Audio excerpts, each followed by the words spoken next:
세계 최저 출산율 0.78명, 청년 자살률 1위, 노인 빈곤율 세계 최고. 모든 데이터는 한 가지를 가리키고 있었습니다. 이 나라는 5년 내 완전한 사회적 붕괴를 피할 수 없다는 것이죠. 하지만 미스터리가 시작됐어요. 붕괴 직전에 이 국가가 반도체, 문화, 수출 모든 분야에서 폭발적 성장을 보이기 시작했습니다. 도대체 어떻게 이런 일이? 세계 최고 위기 분석가로서 저는 이 모순을 이해할 수 없었죠.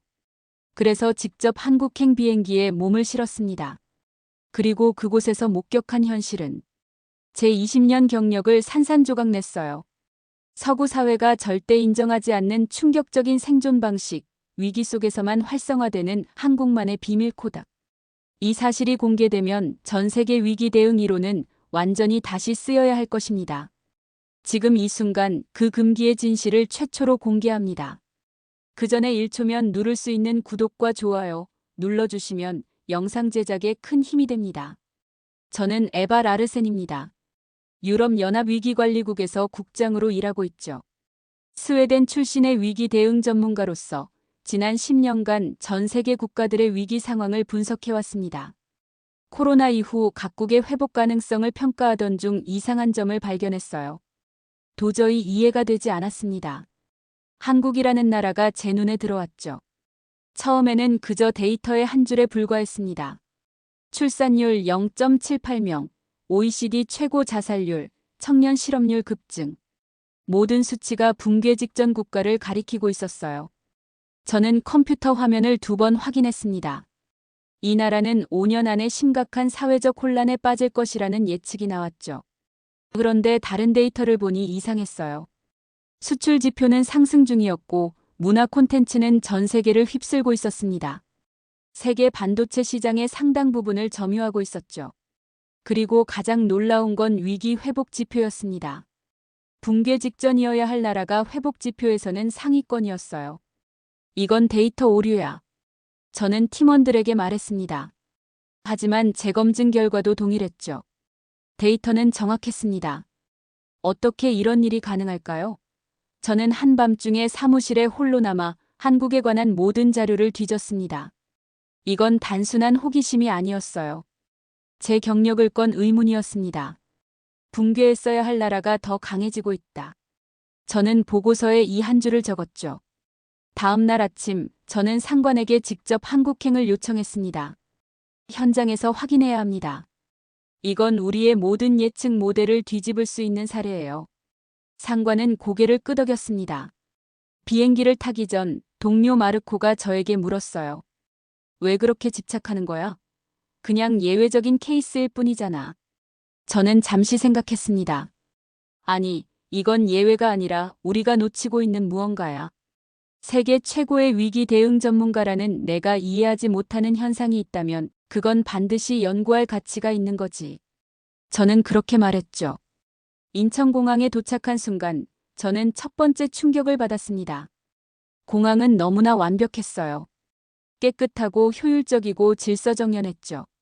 저는 세계 각국의 재난 현장을 다니며 분쟁 지역, 자연재해 현장을 수도 없이 봐왔습니다. 하지만 이곳은 달랐어요. 위기의 징후가 보이지 않았습니다. 이게 붕괴 직전의 나라인가? 저는 스스로에게 물었죠. 호텔에 짐을 풀고 시간이 늦었지만 밖으로 나갔습니다. 새벽 4시 지하철은 이미 운행 중이었어요. 놀랍게도 사람들이 꽤 있었습니다. 대부분 책을 읽거나 스마트폰으로 무언가를 공부하고 있었죠. 저는 한 젊은 여성에게 다가가 말을 걸었습니다. 이렇게 일찍 어디 가세요? 그녀는 미소를 지으며 대답했어요. 영어 학원이요. 출근 전에 수업을 듣고 있어요. 저는 놀랐습니다. 출근 전에요? 몇 시에 출근하시는데요? 그녀는 9시요. 그 전에 학원 가서 영어 공부하고 운동도 하고요. 라고 대답했죠. 다른 사람들도 비슷했습니다. 출근 전 공부, 자기계발, 운동. 누구도 여유를 부리는 사람이 없었어요. 하지만 이상하게도 그들의 표정은 지쳐 보이지 않았습니다. 마치 이것이 자연스러운 일상인 것처럼 말이죠. 지하철에서 내려 아침 거리를 걸었습니다. 출근 시간 수많은 사람들이 거리를 메웠지만 놀랍게도 질서는 완벽했어요. 누구도 서두르지 않았고 누구도 밀치지 않았습니다. 모두가 자신의 위치를 지키며 움직였죠. 이곳은 멈추지 않는 생존 훈련소 같다라는 생각이 들었습니다. 하지만 그것은 제가 이해하는 생존과는 달랐어요. 이들은 단순히 살아남기 위해 몸부림치는 것이 아니라 계속해서 전진하고 있었습니다. 회복 탄력성이라기보다 지속적인 전진력을 보이는 사회였죠. 커피숍에서 노트북을 펴고 앉아 관찰했습니다. 사람들은 끊임없이 움직였어요. 그러나 그 움직임은 혼란스럽지 않았습니다. 마치 보이지 않는 규칙에 따라 움직이는 듯했죠. 저는 이런 질서가 어디서 오는지 궁금했습니다. 누가 이들을 이렇게 훈련시켰을까요? 다음 날, 저는 서울의 한명문 고등학교를 방문했습니다. 아침 7시 학교는 이미 활기찼어요. 학생들이 도서관과 교실에 모여 공부하고 있었죠. 저는 한 교사에게 물었습니다. 이 아이들이 항상 이렇게 일찍 와서 공부하나요? 교사는 고개를 끄덕였어요. 이건 특별한 게 아닙니다. 대부분의 학교가 이래요. 경쟁이 치열하니까요. 저는 이해할 수 없었습니다. 이렇게 어린 나이에 이런 압박을 견딜 수 있나요? 교사는 잠시 생각하더니 대답했죠. 견디는 게 아니라 적응하는 거예요. 한국 학생들은 어릴 때부터 경쟁 속에서 살아가는 법을 배웁니다. 저는 학생들을 관찰했어요. 그들은 분명 치열하게 공부하고 있었지만 놀랍게도 서로 돕고 있었습니다. 한 학생이 문제를 해결하면 옆 친구에게 설명해주고 그룹 스터디에서는 각자의 이해도를 높이기 위해 토론하고 있었죠. 이 모순을 어떻게 설명할 수 있을까요? 저는 교사에게 물었습니다. 그는 미소를 지었어요. 경쟁과 협력은 별개가 아닙니다. 한국 사회에서는 둘 다 필요해요. 혼자서는 절대 살아남을 수 없기 때문이죠. 저녁에는 대학가를 방문했습니다. 밤 11시가 넘었지만 카페와 도서관은 학생들로 가득했어요. 한 프로젝트 팀이 밤샘 작업 중이었습니다. 그들에게 다가가 대화를 나눴죠. 이렇게 늦게까지 작업하는 이유가 뭔가요? 한 학생이 대답했습니다. 내일이 마감이에요. 우리 팀은 모두 다른 수업과 아르바이트가 있어서 밤에만 모일 수 있어요. 그들의 눈은 피곤해 보였지만 포기하는 기색은 없었죠. 다른 학생이 덧붙였습니다. 덕분에 살았어요. 혼자였으면 절대 못했을 거예요. 그 말이 제 귀에 계속 맴돌았습니다. 덕분에 살았어. 이 간단한 문장 속에 생존의 감각이 담겨 있었어요. 그들은 서로에게 의존하며 살아가고 있었습니다. 경쟁과 협력을 동시에 실천하는 역설적인 문화였죠. 호텔로 돌아오는 길, 저는 생각했습니다. 이들은 단순히 내일을 위해 오늘을 버티는 것이 아니었어요. 그들은 옆 사람도 함께 끌어올리고 있었습니다. 이것이 한국 사회의 회복력의 비밀일까요? 개인의 성공이 아닌 함께 살아남는 법을 터득한 사회였습니다. 셋째 날, 저는 중소기업 협동조합을 방문했습니다. 작은 공장들이 모여있는 산업단지였어요. 놀랍게도 경쟁 관계에 있는 회사들이 기술과 자원을 공유하고 있었습니다. 저는 협동조합 이사장에게 물었죠. 왜 경쟁사와 기술을 공유하나요? 비즈니스 비밀 아닌가요? 이사장은 깊은 한숨을 내쉬었습니다. 외환위기와 금융위기, 코로나까지. 우리는 너무 많은 위기를 겪었어요. 혼자서는 살아남을 수 없다는 걸 뼈저리게 느꼈습니다. 그의 말에 깊은 경험이 묻어났죠. 한 회사가 무너지면 연쇄적으로 다른 회사들도 위험해져요. 생태계 전체가 중요하다는 걸 깨달았습니다. 벽에 걸린 문구가 눈에 들어왔어요. 혼자 살아남는 성공은 없다. 저는 그 문구를 사진으로 찍었습니다. 이것이 바로 한국의 비즈니스 철학인 것 같았죠. 약탈적 자본주의가 아닌 집단 생존주의였습니다. 중소기업 대표들과의 인터뷰에서 계속해서 들었어요. 우리는 위기를 함께 겪었다. 그들은 경쟁보다 생존을, 단기적 이익보다 지속 가능성을 우선시했습니다. 한 회사의 대표는 이렇게 말했죠. 제 회사가 살아남아도 협력업체들이 모두 문을 닫으면 무슨 소용이 있겠습니까? 우리는 함께 가야 합니다. 저는 미국과 유럽의 기업들을 떠올렸습니다. 그들은 위기 상황에서 대부분 자기 회사의 생존만을 고려했죠. 비용 절감을 위해 협력업체들을 쉽게 버렸고 결국 생태계 전체가 피해를 입었습니다. 하지만 한국은 달랐어요. 이건 단순한 비즈니스 전략이 아닙니다. 한 CEO가 말했죠. 우리 문화의 일부예요. 위기 때는 서로 도와야 한다는 건 한국인의 DNA에 있습니다. 저는 그 말을 메모했습니다. 문화적 DNA라. 흥미로운 관점이었죠. 저녁에 보고서를 작성하며 생각했습니다. 한국 기업들은 단기적 이익보다 장기적 생존을 중요시했어요. 그들은 위기에서 살아남기 위해 협력했고 그 과정에서 더 강해졌습니다. 이것이 데이터로는 설명할 수 없었던 한국의 회복력이었습니다. 넷째 날, 저는 서울 외곽의 작은 시골 마을을 방문했습니다. 그곳에서 장학금 수여식이 열리고 있었어요. 놀랍게도 기부자들 대부분은 넉넉해 보이지 않는 노인들이었습니다. 저는 한 할머니에게 다가갔죠. 왜 기부하시나요?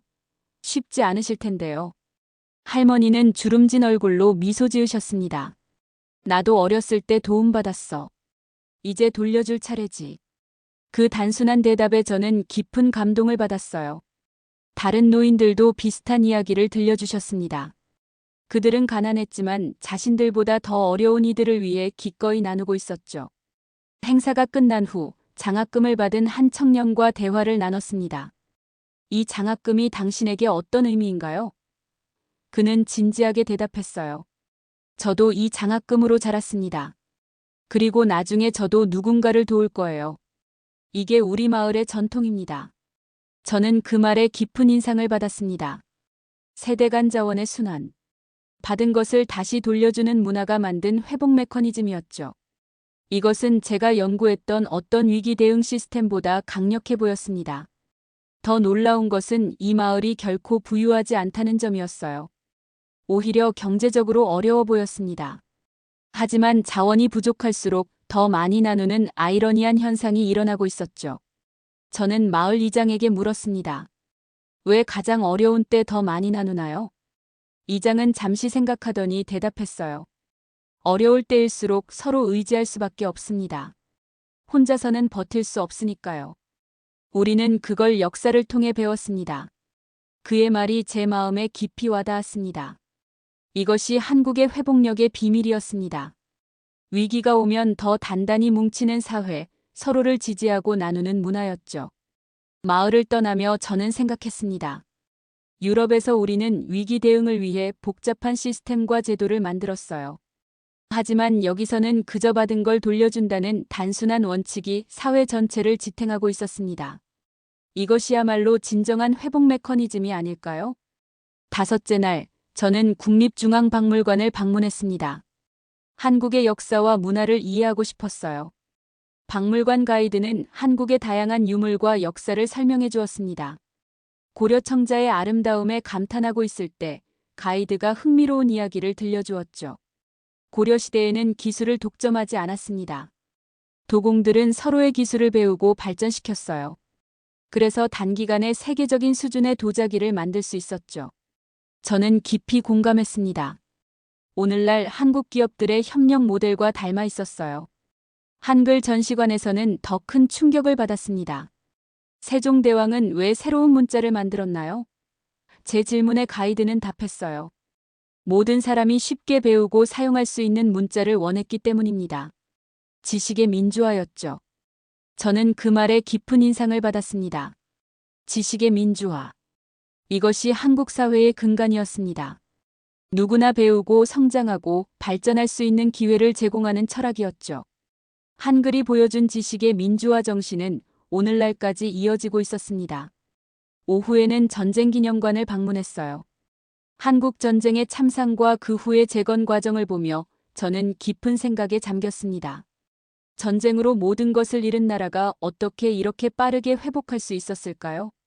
놀랍게도 가장 어려운 시기에도 교육과 지식 전파는 멈추지 않았습니다.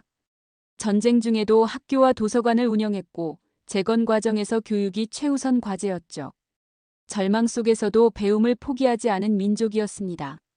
한국인들에게 교육은 단순한 지식 습득이 아니라 생존 전략이었습니다. 기념관 학예사의 말이 제 마음에 깊이 와닿았어요. 저는 그제서야 한국의 생존력이 어디서 오는지 조금씩 이해하기 시작했습니다. 호텔로 돌아오는 길, 저는 깨달았습니다. 한국의 회복력은 단순한 경제 시스템이나 정책의 결과가 아니었어요. 그것은 깊은 공동체 철학에서 비롯된 것이었습니다. 함께 배우고 함께 성장하고 함께 나누는 철학. 이것이 한국 사회의 근간이었죠. 여섯째 날 저녁, 지하철역에서 예상치 못한 장면을 목격했습니다. 한 노숙자가 갑자기 쓰러졌어요. 제 예상과 달리 주변 사람들의 반응은 놀라웠습니다. 몇 초 만에 수많은 시민들이 모여들어 즉각적인 구조에 나섰죠. 한 사람은 119에 전화를 걸고 다른 이는 응급처치를 시작했습니다. 누군가는 자신의 외투를 벗어 노숙자에게 덮어주었고 또 다른 이는 물을 건넸어요.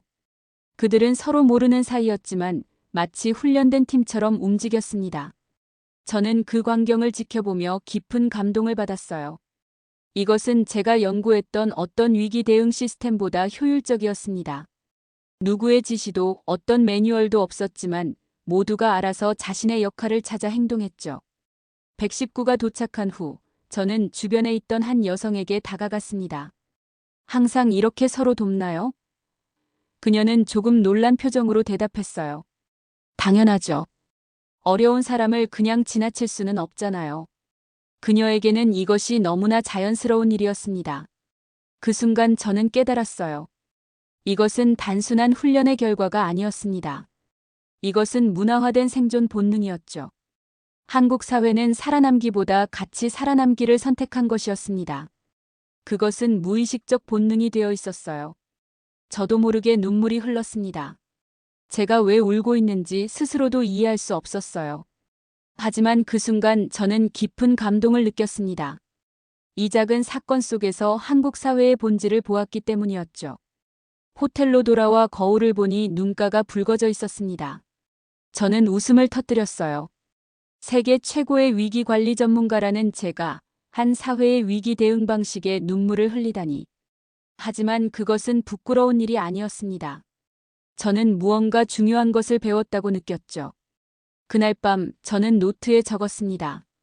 한국의 위기 대응은 제도나 시스템이 아니라 사람들 사이에 보이지 않는 연결에서 비롯된다. 이것이 제가 찾던 답이었습니다. 마지막 날 저는 보고서를 작성했습니다. 한국은 회복이 아닌 진화 중이다. 이것이 제 결론이었어요. 한국은 위기를 겪을 때마다 단순히 원래 상태로 돌아가는 것이 아니라 더 강해지고 있었습니다. 그것은 놀라운 현상이었죠. 모든 수치상 한국은 이미 무너졌어야 했습니다. 하지만 현실은 달랐어요. 한국은 위기 속에서도 계속해서 성장하고 있었습니다. 이유는 명확했죠.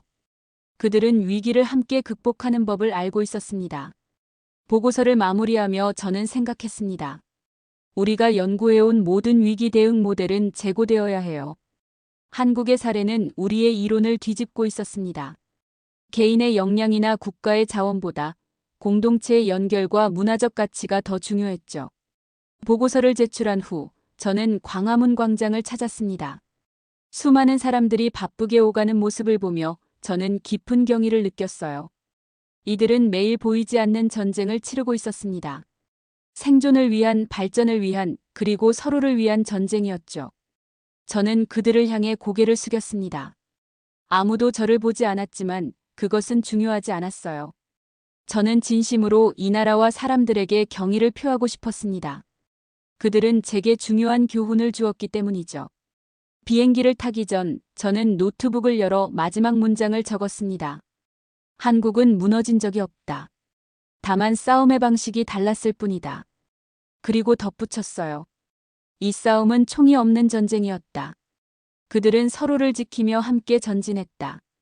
귀국하는 비행기에서 저는 창밖을 바라보았습니다. 저 아래 작아지는 한국의 불빛을 보며 깊은 생각에 잠겼어요. 제가 본 것은 단순한 국가가 아니었습니다. 그것은 하나의 생명체였죠. 수많은 개인들이 서로 연결되어 하나의 유기체처럼 움직이는 사회였습니다. 유럽으로 돌아가는 길, 저는 제 연구의 방향을 완전히 바꾸기로 결심했어요. 지금까지 저는 위기를 수치와 시스템으로만 바라보았습니다. 하지만 이제는 사람들 사이의 연결, 문화적 가치, 공동체 의식의 중요성을 연구하고 싶었죠. 브뤼셀 사무실에 도착했을 때 동료들은 호기심 어린 눈으로 저를 바라보았습니다. 어땠어, 에바? 정말 그 나라가 붕괴하지 않고 있는 거야? 마르코가 물었어요. 저는 미소를 지었습니다. 아니, 마르코. 한국은 붕괴하지 않을 거야. 그들은 이미 이기는 법을 배웠으니까. 제 말에 사무실은 조용해졌습니다. 모두가 저를 주목했죠. 저는 이어서 말했어요. 우리가 위기라고 부르는 것은 그들에게 일상이었어. 우리가 두려워하는 것을 그들은 매일 직면하고 극복하고 있었지. 그것이 한국의 비밀이야. 그날 이후 저희 부서의 연구 방향은 크게 바뀌었습니다. 우리는 더 이상 위기를 단순히 예방하거나 관리하는 방법만 연구하지 않았어요. 우리는 위기를 통해 성장하는 방법, 공동체의 힘을 키우는 방법을 연구하기 시작했습니다. 가끔 한국에서의 일주일을 떠올릴 때면 저는 제가 본 모든 것들이 꿈만 같다고 느낍니다. 하지만 제 책상 위에 놓인 작은 한글 메모장이 그것이 현실이었음을 상기시켜주죠. 그 메모장에는 제가 한국에서 배운 가장 중요한 교훈이 적혀 있습니다. 혼자 살아남는 성공은 없다. 오늘도 세계 각국의 위기 상황을 분석하며 저는 그 교훈을 마음에 새깁니다. 한국이 보여준 것처럼 진정한 회복력은 개인의 강인함이 아니라 공동체의 연대에서 비롯됩니다. 그것이 제가 한국에서 배운 가장 소중한 교훈이었습니다. 저는 이제 더 이상 붕괴 직전이라는 말을 쉽게 사용하지 않아요. 모든 사회는 저마다의 방식으로 싸우고 있습니다. 한국은 그 싸움에서 이기는 법을 배운 것뿐이죠. 그리고 저는 그 비밀을 세계와 나누고 싶습니다. 무너질 줄 알았는데 이기는 법을 배운 나라의 이야기를. 여러분은 이 이야기를 듣고 어떤 생각이 드셨나요? 여러분의 생각을 아래 댓글에 남겨주세요. 그리고 감동적인 사연을 주변 사람들과 공유하고 함께 이야기 나눠보세요. 마지막으로 1초밖에 걸리지 않는 구독과 좋아요, 알림 설정은 영상 제작에 큰 힘이 됩니다.